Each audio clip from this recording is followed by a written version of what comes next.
तो निश्चित तौर पर यह विषय अत्यंत महत्वपूर्ण है, क्योंकि गृहस्थ के सुधार में सारे जगत का सुधार है। अगर गृहस्थ सुधर जाए, गृहस्थ ठीक हो जाए, तो बाकी सभी आश्रम ठीक हो जाएंगे।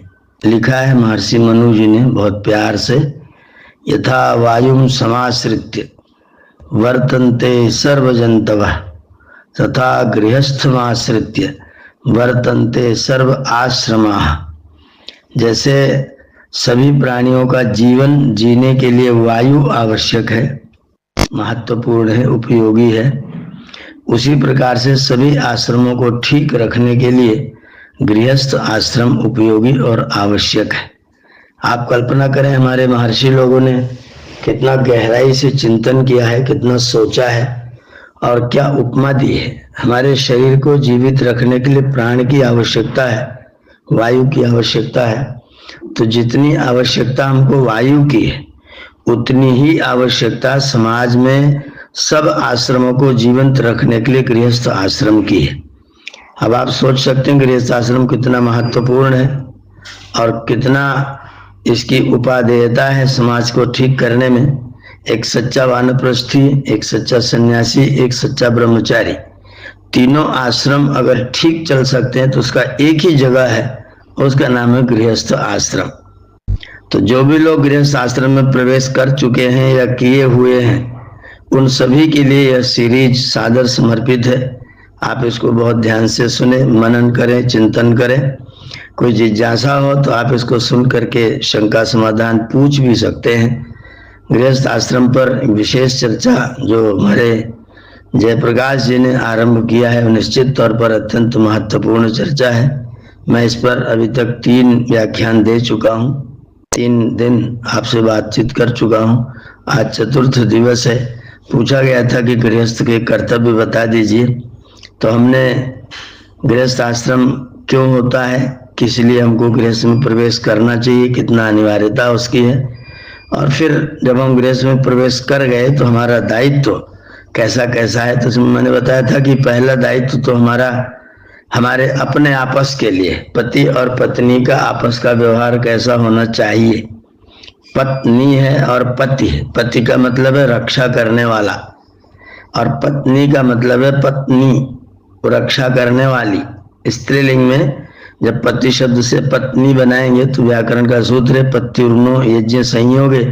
जिनका यज्ञ का ध्यान देने की बात है, जिनका यज्ञ से संयोग होता है, जिनका यज्ञ से संयोग होता है वो पत्नी है।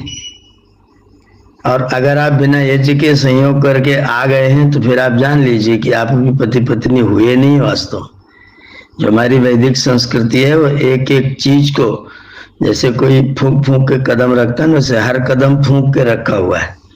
पति और पत्नी का जो रिश्ता है वो लिव इन रिलेशन नहीं है, वो कोई समझौता नहीं है, वो कोई एडजस्टमेंट नहीं है, एकदम नहीं। आप इसको भूल जाइए। ये अत्यंत अनिवार्य कर्म है, बहुत महत्वपूर्ण कर्म है, और उसमें हमारे साक्षी स्वयं यज्ञ देव होते हैं, स्वयं अग्निदेव होते हैं, और जिनका अग्नि मरा हुआ होता है वो मरे हुए ही लोग होते हैं। तो हम मृत ना हो, अमृत हो, इसके लिए अग्नि को समक्ष रख करके ही जिन लोगों का आपस में संयोग होता है उन्हीं की पत्नी संज्ञा है। साफ साफ सूत्र मैंने आपको सुना दिया, पत्युर्नो यज्ञ संयोगे। पति शब्द से स्त्रीलिंग में शब्द बनाने के लिए जब यज्ञ से संयोग हो, उस स्थिति में पति शब्द से नुक आगम और नी प्रत्यय होता है तो पत्नी शब्द बनता है। तो पत्नी शब्द ही बनता है यज्ञ के साथ संयोग करने के साथ।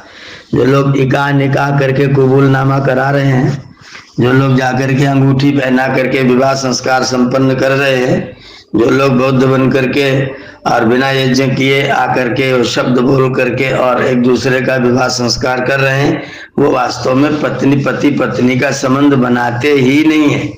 वो सब के सब लिव इन रिलेशन वाले हैं, वो जो बिल्कुल भी अपनी सनातन संस्कृति के अनुकूल कार्य नहीं कर रहे हैं।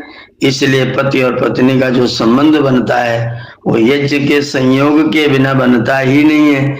पत्नी शब्द की सिद्धि ही बिना यज्ञ के संयोग के नहीं होती है। तो स्त्री और पुरुष यज्ञ करने के उपरांत यज्ञ वेदी पर बैठ करके अग्नि को साक्षी मान करके अपनी जो प्रतिज्ञाएं करते हैं, मम इयम अस्तु पोष्या मह्यम त्वा अदात बृहस्पति मया पत्या प्रजावती संजीवो शरदशतम मम इयम अस्तु पोष्या। पति कह रहा है पत्नी के लिए, मम इयम अस्तु पोष्या, या जो मेरे समक्ष या स्त्री लाई गई है या युवती लाई गई है, मम इयम पोष्यास्तु, या मेरे लिए पालनीय होवे, पोषणीय होवे, मैं इसका पालन पोषण करूं, ये मेरा नैतिक उत्तरदायित्व है। मम इयम अस्तु पोष्या। क्यों पोष्या हुई है? तुमने खरीदा है, तुम भगा के लाए हो? नहीं। मह्यम त्वा अदात बृहस्पति, बृहस्पति परमात्मा ने तुमको मेरे लिए प्रदान किया है। ये पत्नी ऐसी नहीं आ गई है, इसलिए इनके साथ एक बार जब संबंध बनता है फिर इनके छूटने का, भेजने का, घर भेजने का, तलाक पलाक का हमारे विवाह संस्कार में कोई व्यवस्था नहीं है। विवाह संस्कार में अलाक तलाक की कोई व्यवस्था नहीं, छोड़ने की कोई व्यवस्था नहीं है। मह्यम त्वा अदात बृहस्पति, मुझे तुमको मेरे लिए बृहस्पति परमात्मा ने प्रदान किया है। तुम तो मेरे लिए उपहार हो, तुम मेरे लिए गिफ्ट हो, तुम मेरे लिए सौगात हो जो परमात्मा ने मुझको प्रदान किया है। अपने सौगात से, अपने उपहार से हम कितना प्रेम करें, उसको किस तरह से सुरक्षित संरक्षित बना के रखें। वो हम पति हैं तो पति का ये नैतिक उत्तरदायित्व है कि उसको, उसकी रक्षा करे, उसको संभाले। वो जो उपहार आपको बृहस्पति परमात्मा ने प्रदान किया है, उस उपहार को आप संभालिए। वो आपके सामने आए तो आपके मन में प्रेम उमड़ने लग जाए। जैसे कोई मिठाई देकर को मुख में राल आता है ना, ऐसे ही पत्नी को देकर के आपके हृदय में प्रेम की धाराएं फूटे, छूटे, और ये सोच के ना छूटे कि मेरे काम की वस्तु है। नहीं, गृहस्थ में काम का उपयोग संतान के लिए है, बस काम के लिए नहीं। आपको प्रेम छूटना है क्योंकि मेरे लिए परमात्मा द्वारा दिया गया ये मेरा उपहार है। इस उपहार को अगर मैं दुरुपयोग करूंगा तो जिसने दिया है मैं उसे नाराज करूं, उसके कोप का भाजन बनूंगा। यह हम सब पुरुषों को ध्यान पूर्वक सुन लेना चाहिए, जान लेना चाहिए। जो लोग स्त्रियों पर हाथ उठाते हैं, जो लोग उनके साथ वायलेंस करते हैं, जो लोग उनके साथ झगड़ा झंझट करते हैं, वे लोग वैदिक भावनाओं का, सनातन भावनाओं का तिरस्कार करते हैं। और जो सनातन भावनाओं का तिरस्कार करेंगे, वो जिसने उपहार प्रदान किया है उनके कोप के भाजन अवश्य बनेंगे। इसलिए पत्नी सामने है तो आपके मन में ये भाव आना चाहिए कि ये सौगात, ये उपहार मुझे परमात्मा ने प्रदान किया है, इसको सुरक्षित रखना, इसका सम्मान करना, इसको संभाल के रखना। ये मेरे पास में एक धरोहर है, एक अमानत है जो स्वयं बृहस्पति परमात्मा ने मुझे प्रदान किया है। मम, ये जो वेद मंत्रों को हम पढ़ते हैं तब मस्तिष्क में बातें आती हैं कि वाह क्या कमाल है, कैसे ऋषियों की व्यवस्था है, क्या हमारा दिव्य सनातन संस्कृति है। ये संस्कृति कितनी दिव्य, इसकी जो दिव्यता है, इसकी जो सनातनता है, वो इन वेद मंत्रों में, वेद की भावनाओं में निहित है। इसलिए हमारा धर्म ग्रंथ वेद है और इसीलिए हम लोग वेद को इतना महत्व प्रदान करते हैं। उसके एक एक सूत्र में आपके लिए जीवन का दर्शन भरा हुआ है। उस जीवन के दर्शन को सुन करके व्यवहार में ला देंगे तो आपका कितना बड़ा कल्याण होगा, ये आप सोच करके देख सकते हैं, चिंतन करके देख सकते हैं। पति पत्नी यज्ञ वेदी के समक्ष बैठे हैं, यज्ञ वेदी समक्ष जल रही है और पति पत्नी से कह रहा है मम इयमस्तु पोष्या, या मेरे पोषण का पात्र है, मैं इसका पोषण करूंगा, मैं इसकी रक्षा करूंगा, मैं इसका पालन करूंगा। क्यों करूंगा? क्योंकि मह्यम त्वा अदात बृहस्पति, क्योंकि मेरे लिए तुमको बृहस्पति परमात्मा ने प्रदान किया है। वो बृहदाम आकाशादीनाम पतिर्पालकः, वो बड़े बड़े आकाश आदि का भी स्वामी पति है, वही हम सब का स्वामी, हम सब का पति है। उस राजा ने, महाराजा ने हमको यह आदेश दिया है कि मेरी सौगात को संभाल के रखना। मैं ये सौगात तुमको प्रदान कर रहा हूं, इसको सुरक्षा और संरक्षण तुम प्रदान करना। बृहस्पति मह्यम त्वा अदात, हे देवी जी तुमको मेरे लिए बृहस्पति परमात्मा ने दिया है। मया पत्या प्रजावती, मुझ पति के साथ प्रजा को प्राप्त करके, मुझ पति के साथ तुम प्रजावती बनो। इसलिए तुम मेरे साथ आई हो, इसलिए मैं तुमको अपने साथ लाया हूँ, क्योंकि हम प्रजावती बनना चाहते हैं। जब माँ प्रजावती होती है तो पिता प्रजापति होता है। ये ध्यान रखिएगा, प्रभु ने आपको कितना बड़ा सौगात प्रदान किया है। अगर आप उसके आदेशों का पालन करेंगे तो प्रजापति परमात्मा अपनी उपाधि आपको दे रहा है, आपको प्रजापति बना दे रहा है। वो प्रजावती हो जाती है, आप प्रजापति बन जाते हैं। पत्नी प्रजावती है, पति प्रजापति है। आप कल्पना करें, आप सोचें कितनी दिव्यता इन संबंधों में है, कितनी सुंदरता, कितनी श्रेष्ठता, कितनी उत्तमता इन संबंधों में है। अगर आप इनको सोच के विचार के चिंतन करके देखते हैं तो निश्चित तौर पर आपको गृहस्थ अत्यंत महत्वपूर्ण आश्रम प्रतीत होगा। आज मैंने पहले ही कहा था, यथा वायुम समाश्रित्य वर्तन्ते सर्व जंतवा तथा गृहस्थमाश्रित्य वर्तन्ते सर्व आश्रमा।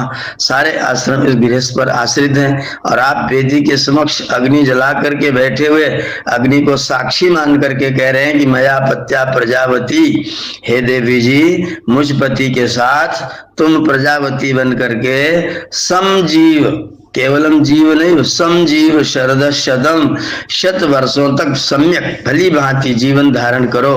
तुम जियो सैकड़ों साल, तुम्हारा जीवन लंबा हो, तुम दीर्घायु बनो और तुम्हारे दीर्घायुष्य के कारण से मेरा गृहस्थ आश्रम सफल और धन्य धन्य होवे।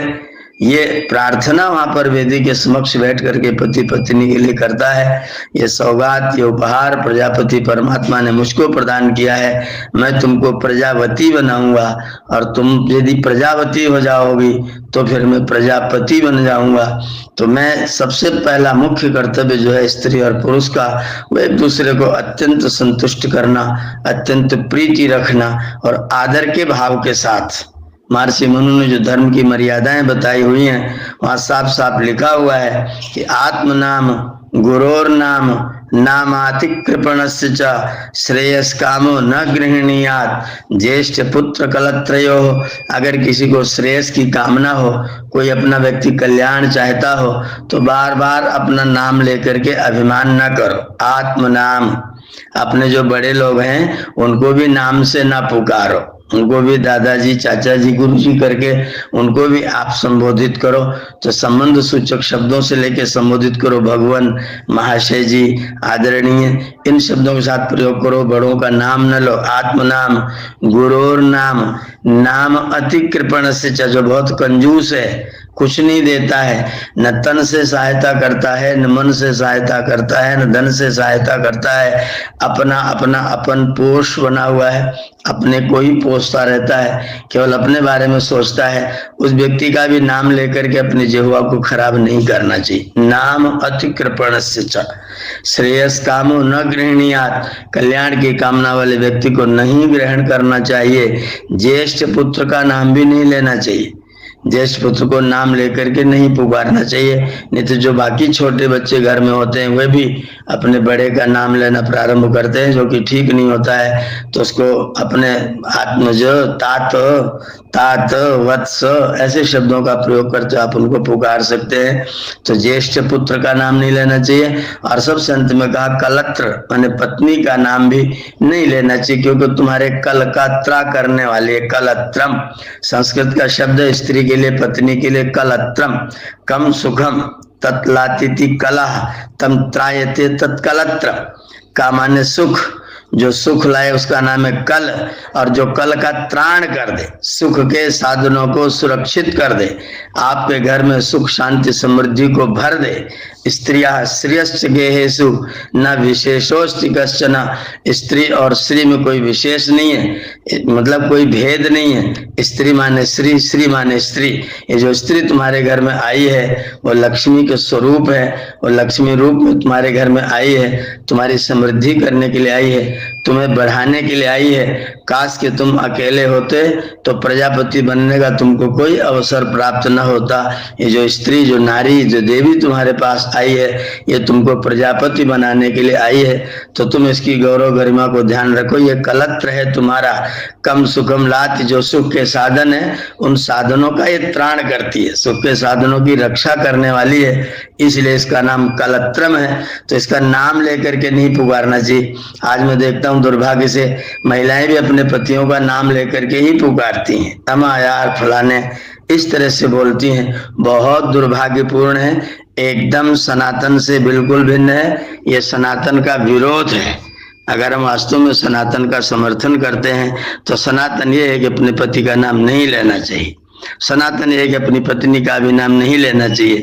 देवी जी कह करके पुकारिए, आदरणीय कह के पुकारिए, कुछ भी अन्य शब्द आपकी इच्छा से प्रयोग कर लीजिए, लेकिन जोशा जी, जोशा, योशा, धरित्री, कुछ भी शब्द आप नया अपने लिए प्रयोग कर सकते हैं।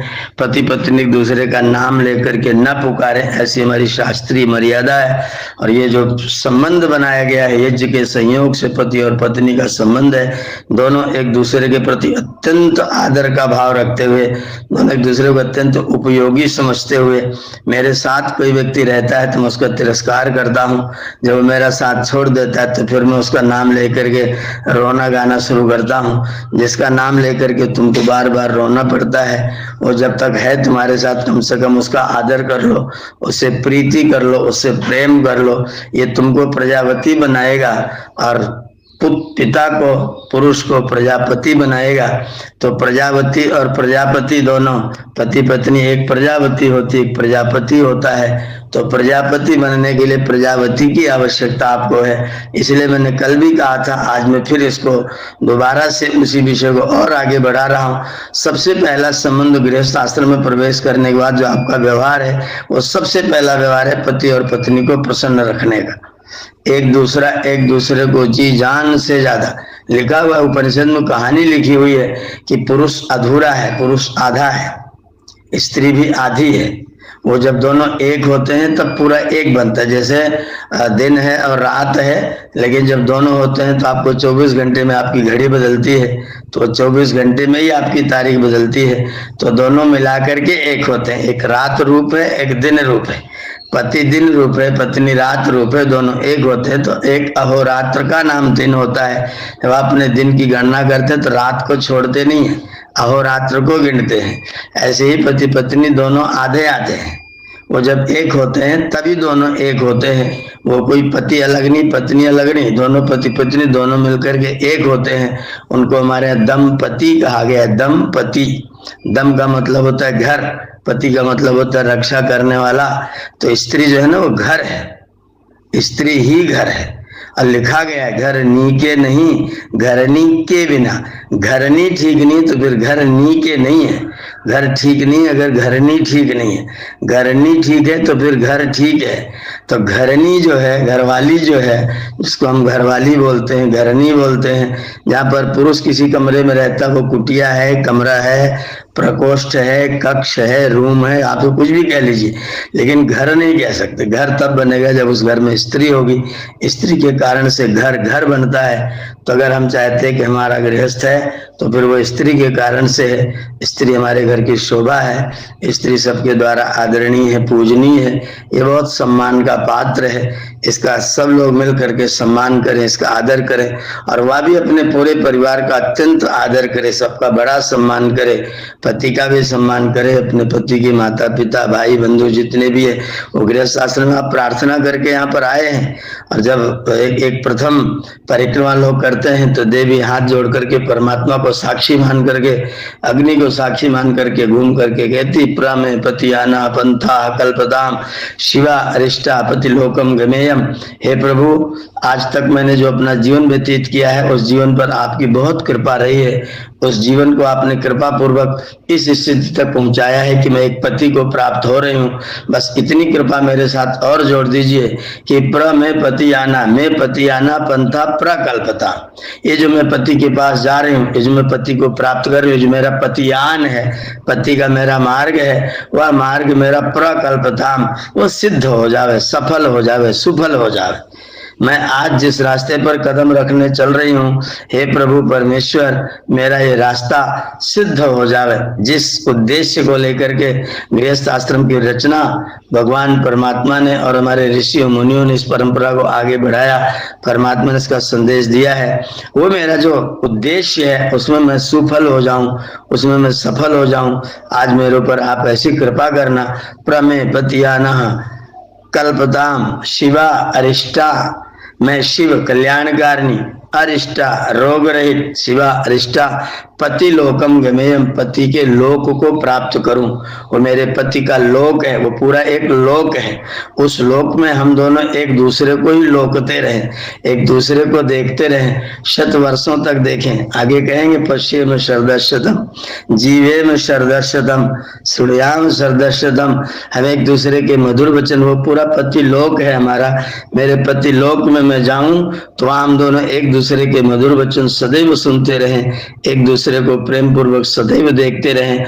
हम दोनों सदैव एक दूसरे को स्वस्थ और प्रसन्न रह करके उनका दर्शन करके अपने आप को धन्य धन्य माने।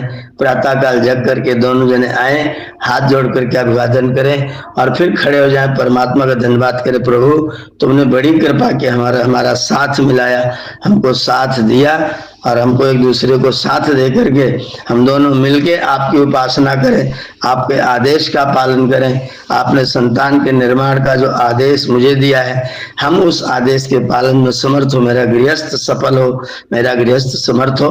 तो स्त्री और पुरुष, पति और पत्नी, सबसे पहला कर्तव्य गृहस्थ में प्रवेश करने के बाद स्त्री का पुरुष को और पुरुष को स्त्री को प्रसन्न रखने का प्रथम कर्तव्य है।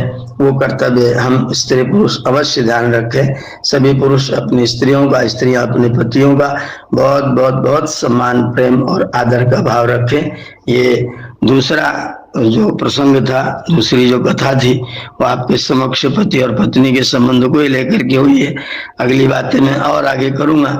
ये अभी संबंध दूर तक चलेगा गृहस्थ आश्रम पर। मैं और बहुत सारी बातें आपके साथ में बांटूंगा। आज ये चौथा एपिसोड आपके लिए सादर समर्पित है। आप इसको सुन रहे हैं, इसके लिए आपका बहुत बहुत धन्यवाद है। मंगल कामना। मैं परमात्मा से प्रार्थना करता हूँ कि आप पति पत्नी में, दंपति में खूब प्रेम हो और आपका गृहस्थ आश्रम सफल हो। इस मंगल कामना के साथ आज विरमित होते हैं। सबका बहुत बहुत धन्यवाद। ओम।